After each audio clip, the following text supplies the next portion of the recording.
Okay, so, whoops. Let's go here. And let's see what we have here.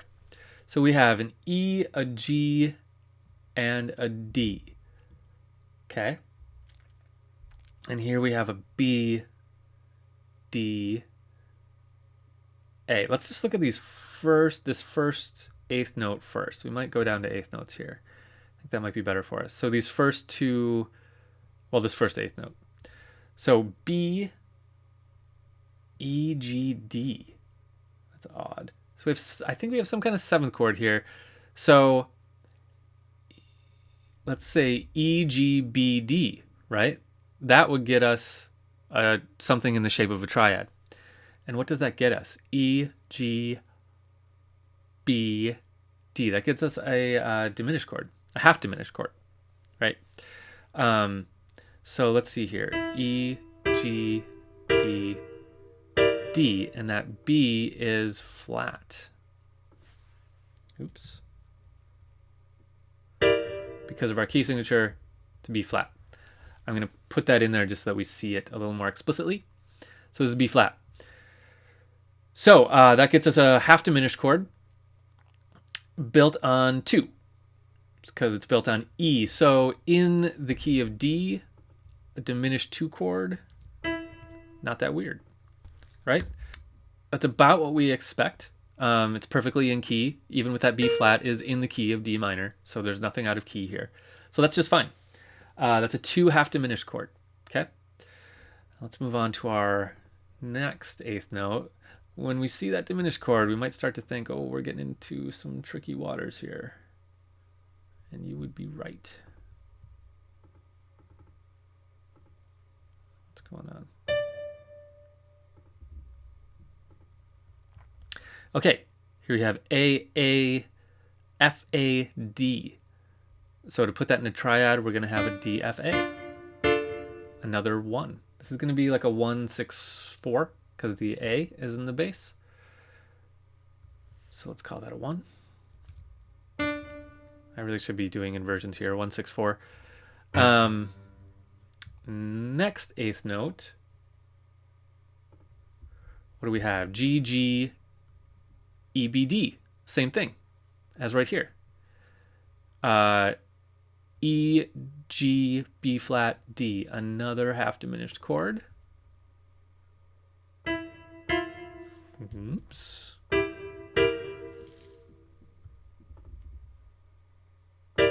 Okay. Another half diminished 2 chord. So nothing too crazy there. But here's where we start to get some fun stuff.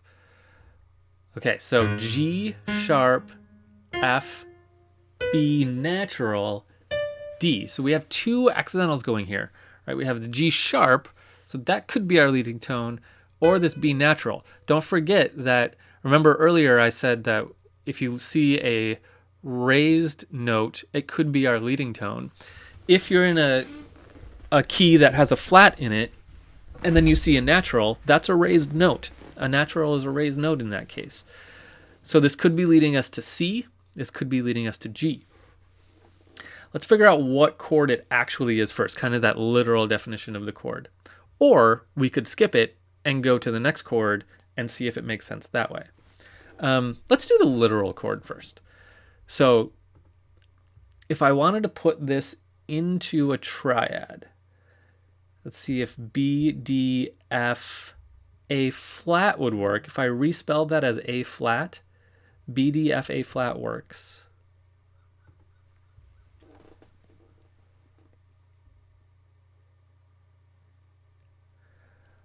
Otherwise, G, B, D, F works. So G sharp works.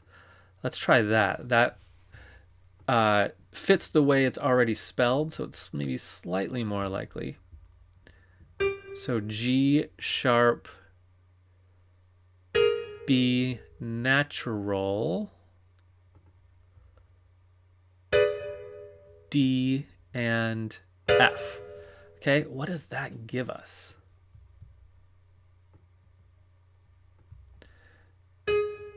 G G sharp to B is a minor third, B natural to F is a minor third, and D to F is a minor third.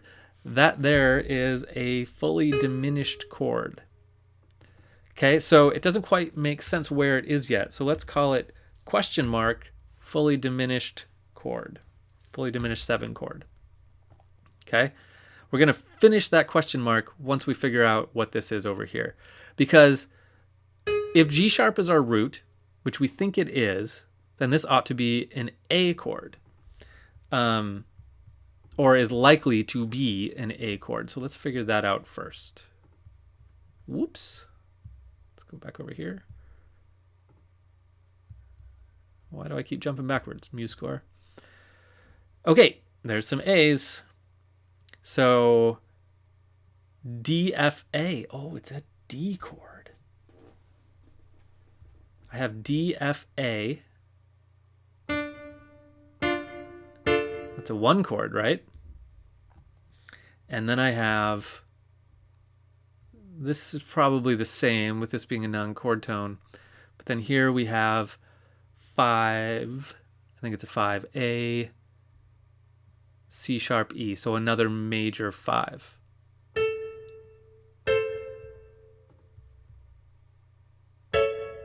Okay, let's change this.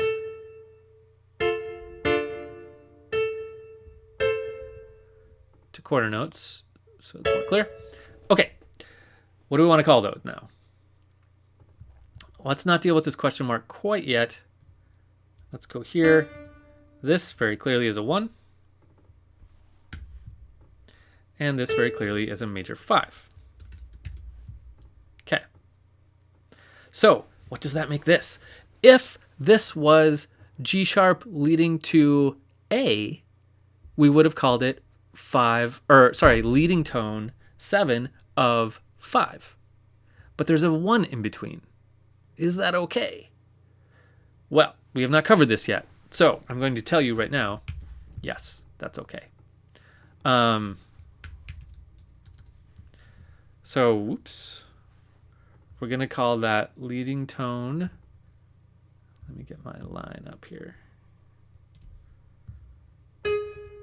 Leading tone, diminished 7 of 5. And if we want to be super duper correct here, what we should call it is 5 natural to give it the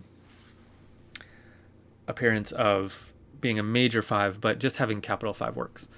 So leading tone 7 of 5, and then we get a 1. It helps that this is a 1-6-4, right? It has 1 in the bass, or it has 5 in the bass, so that makes it very 5-like. It's that 1-6-4 thing that we looked at a long time ago. So it feels very, very 5, and then we have 5.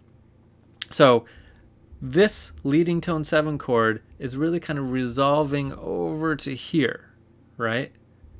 And we have a little bit of a leap over this 1-6-4, and that's okay. It's not always that the resolution to your secondary dominant or secondary leading tone has to come immediately. Sometimes there's a little cadence to it, and that's okay.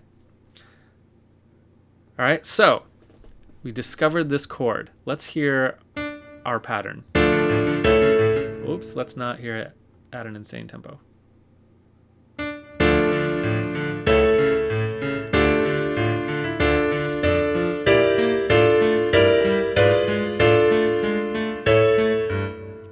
Right, you can feel this chord is leading to here, and there's a little diversion here. You can really kind of feel that.